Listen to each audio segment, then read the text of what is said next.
ابھی تک ہم دیکھ رہے ہیں کہ 1 لاکھ سے زائد جو افراد ہیں، تقریباً 1.5 لاکھ کے قریب یہ ڈیٹا آ رہا ہے، افغان باشندے خاص طور پر وہ جا چکے ہیں ملک چھوڑ کر، اور بڑا پیس پروسیس کے ساتھ یہ سارا معاملہ ہو رہا تھا. لیکن کچھ جگہوں پر احتجاجی مظاہرے بھی ہو رہے تھے جن کے ذریعے یہ انکشاف ہوا ہے کہ کچھ منصوبہ ساز جو ہیں یا غیر دشمن عناصر ہیں وہ اس سارے پروسیس کو خراب کرنے کی کوشش کر رہے تھے.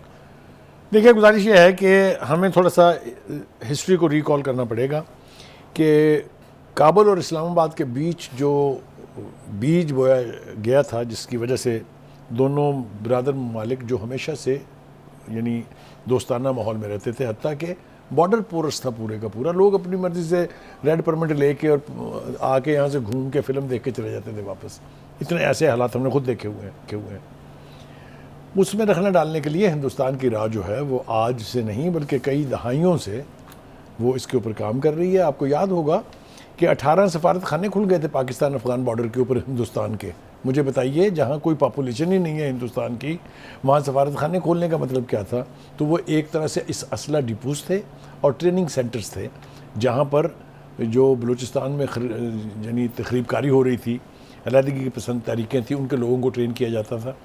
پھر اس کے بعد جب یہاں کا علاج کر لیا گیا، کیونکہ یہاں پر انہیں بڑی بری طرح سے مار کھانی پڑی، تو پھر وہ منتقل ہو گئے. اسپن بولدک ایک علاقہ ہے افغانستان کا، چمن کی طرف سے اگر آپ داخل ہوں تو اس سے آگے ہے وہ.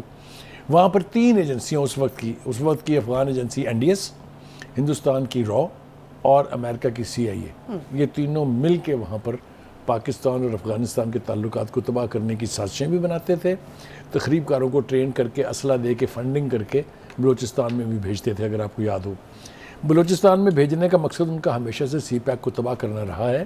اور آپ کو یاد ہے کہ انڈیا کے راہ کے ایجنٹ کے طور پہ ریڈ ہینڈڈ جو کلبھوشن پکڑے گئے یہاں پر، وہ اس کا سب سے بڑا ثبوت ہے. تو یہ جو اسپن بولدک میں بیٹھ کے جو سازشیں ہوتی تھی، اسی طرح کی یہ ایک سازش ہے جو یقینی طور پہ ہندوستان نے اس کو کنسیو کیا ہے اور وہی اس کو امپلیمنٹ کرانا چاہتا تھا، تاکہ جو ایک ایبسولوٹلی پیسفل پروسیس چل رہا تھا افغان باشندوں کی واپسی کا اپنے وطن، اس کو سبوٹیج کیا جائے. اب اس کے جو سیلینٹ پوائنٹس تھے وہ میں جلدی آپ کے سامنے رکھ دیتا ہوں اور اپنے ناظرین کے سامنے بھی، تاکہ ہم بات اپنی سمجھا پائیں. منصوبے کے مطابق غیر ملکیوں کے لیے قائم کیمپوں یا نقل و حرکت کے دوران شر انگیزی کا منصوبہ بنایا گیا. مذموم عناصر کو ایسی تصاویر اور ویڈیوز بنانے کا کہا گیا جس میں سیکورٹی اہلکاروں کو زبردستی کرتے ہوئے دکھایا گیا ہے. یہ ویڈیو سوشل میڈیا کے اوپر چلی بھی ہیں اس طرح کی، یہ سب جعلی تھی. عناصر کی جانب سے عورتوں اور بچوں کو تصاویر اور ویڈیوز میں شامل کرنے کی ہدایت کی گئی، کیونکہ اس کے اوپر ذرا دنیا کی جو اوپینین ہے، پبلک اوپینین، وہ جلدی موڑ ہو جاتی ہے.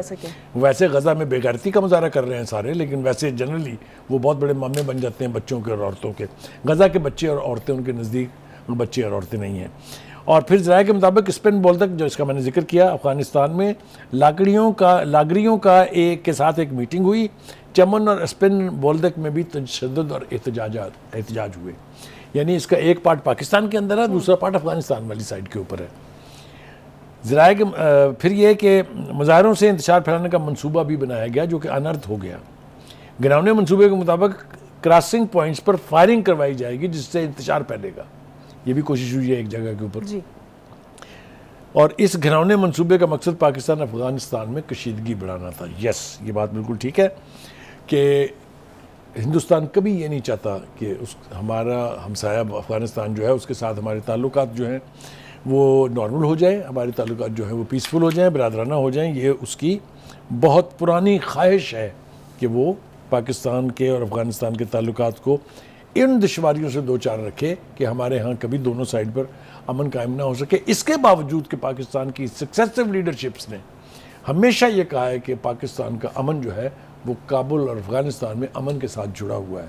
جو شخص یہ بات کہے وہ خود اس امن کو کبھی تباہ کرنے کی کوشش نہیں کرتا. ہمارے ساتھ بہت زیادتیاں ہوئی.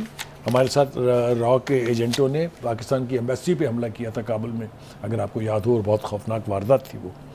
یہ سب کچھ سامنے رکھتے ہوئے ہمیں یہ مشن تو مکمل کرنا ہے. ہمارے اس مشن کے 3 بیسک آبجیکٹو ہیں. ایک یہ ہے کہ جو لوگ بغیر ڈاکومنٹس کے پاکستان میں ہیں، وہ چاہے افغان ہیں چاہے کسی دوسری نیشنلٹی کے ہیں، ان کو ایک دفعہ اپنے ملک واپس جانا پڑے گا. واپس جا کے وہ باقاعدہ ڈاکومنٹس کے ساتھ تشریف لائیں، دے ول بی ویلکم. آ کے یہاں پاکستان کے سسٹم کا حصہ بنے, کوئی خرابی نہیں ہے اس میں, لیکن بغیر کاغذات کے ہم یہ نہیں ہونے دیں گے. دوسری بات کہ ہمیشہ سے یہ پلان تھا کہ جو افغان ریفیوجیز آئے تھے وہ بھی, اور جو یہ باشندے ہیں یہ بھی, کہ جب کابل میں امن ہو جائے گا تو یہ لوگ اپنے والنٹریلی اپنے اپنے گھروں کو چلے جائیں گے. وہ عمل نہیں ہو سکا, ہم نے کل بھی اس کے اوپر بات کی تھی, پرسوں بھی کی تھی ہم نے بات اس کے اوپر, اور اس وجہ سے پاکستان سفر کر رہا ہے. ہم انفارچونیٹ بات یہ ہے کہ جو افغانستان میں جو انٹرنیشنل وار آن ٹیرر کے حوالے سے جو جنگ مسلط کی گئی تھی جس میں ہم حصہ بنے, اس کے نتیجے میں چاہے آپ واپس چلے جائیں جنرل ضیاء الحق کے دور میں, تو ہمیں کیا ملا, ہمیں کلاشنکوف کلچر ملا, ہمیں نارکوٹکس کلچر ملا, ہماری سوسائٹی کو, ہمارے یوتھ کو تباہ و برباد کر دیا گیا. اب ہم چاہتے ہیں کہ اس طرح کی واردات ہمارے ہاں دوبارہ نہ ہو. ہم یہ توقع کر رہے ہیں, اور مجھے اس بات کی بھی خوشی ہے, ہمیں کریڈٹ دینا چاہیے افغان گورنمنٹ کو کہ انہوں نے ان لوگوں کو لینے سے انکار نہیں کیا. یعنی جس رفتار سے آپ نے خود ہی ذکر کیا 1,20,000 کے قریب لوگ واپس جا چکے ہیں, تو یہ اگر کابل کی حکومت نہ چاہتی تو یہ عمل مکمل نہیں ہو سکتا تھا نا. دوسری بات جو کل ہم بات کر رہے تھے کہ ان کو جو ہے آن بورڈ لیا جانا چاہیے, تو وہ ان کو آن بورڈ لیا گیا. میں سمجھتا ہوں کہ ان کو آن بورڈ نہ لیا گیا ہوتا تو یہ پھر واپسی ممکن نہیں تھی. ہو سکتی تھی. تو یہ اس اعتبار سے اس منصوبے کو جو سبوٹاج کرنے کا جو بھی نیگیٹو پلان تھا وہ چونکہ انرتھ ہو گیا ہے. دونوں پارٹیز جو ہیں افغانستان اور پاکستان وہ اویئر ہو گئے ہیں کہ اس طرح کی کوششیں کی جا رہی ہیں. یعنی ہم اپنی پالیسیز کسی حد تک جو ہے وہ تھوڑا سا اس کو ٹائم کے لحاظ سے اس کو آلٹرنیٹ کر رہے ہیں, تھوڑا سا اس میں آلٹریشن لا رہے ہیں. دیکھیے میں نے تیسری وجہ بیان نہیں کی, وہ اگر آپ مجھے بیان کرنے دیں گی تو میں آپ کو اس کی وضاحت آپ کو خود ہی سمجھ میں آ جائے گی. وہ تھی کہ پاکستان میں ہونے والے دہشت گردی کے جو واقعات تھے ان میں کافی سارے سانحات میں افغان لوگ ملوث پائے گئے.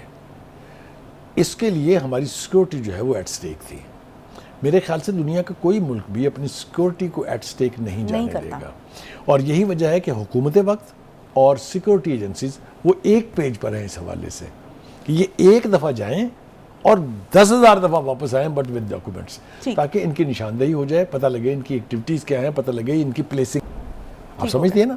تو یہ میرے خیال سے ایفرٹ تھی, اس ایفرٹ کو کامیاب ہونا چاہیے.